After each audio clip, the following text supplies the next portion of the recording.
Max's eccentric Uncle Nicholas and her grandparents knew each other from long ago, but didn't seem to have been friends. Their time together had apparently been filled with a lot of arguing, but they never talked about the details.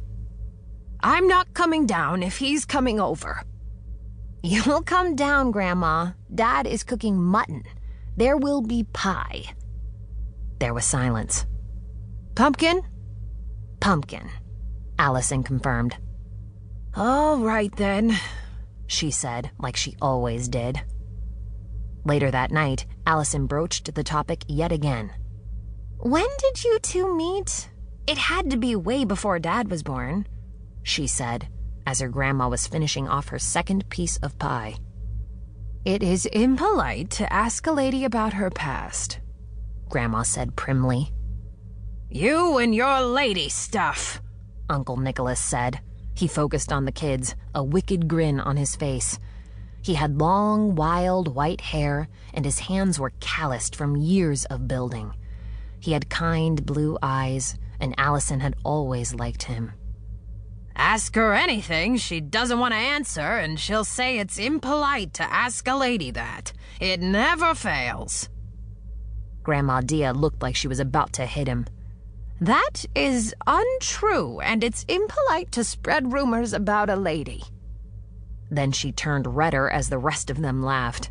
She dabbed her face with a napkin. "Your uncle and I," she said, speaking directly to Max as if Nicholas wasn't there, "went to school together. We had some of the same friends. He introduced me to your grandpa." She focused on Alison with this last point. "Which, I admit, I appreciated. But he's never been my favorite person." "We have a pact," Nicholas said, winking. "There are secrets no one can ever know." "What did I say about spreading rumors?" Grandma said. "Do not put ideas in the children's heads." "I could tell them the truth," he teased. "Then they wouldn't have to wonder." "You promised," she said sternly. She got up stiffly, turned her back to him, and said a polite goodbye to the rest of Max's family. She took her cane and gave a pointed look at Uncle Nicholas, then limped heavily out of the room.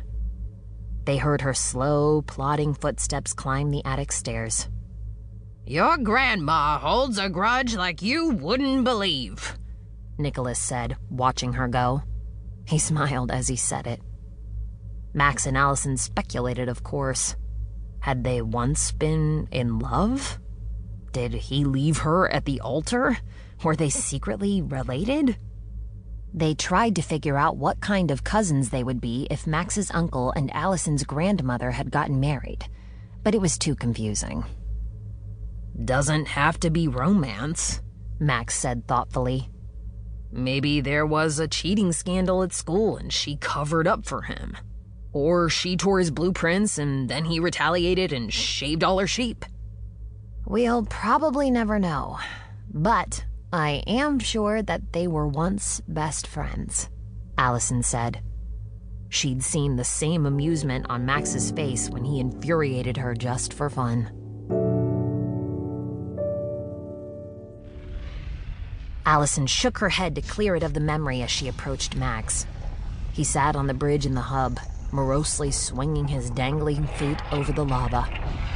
Alison dampened her impatience and went to sit beside him. Idly, she wondered if their shoes would fall off and burn away into the lava below. But that was possibly the least of their problems. "When did he disappear?" she asked.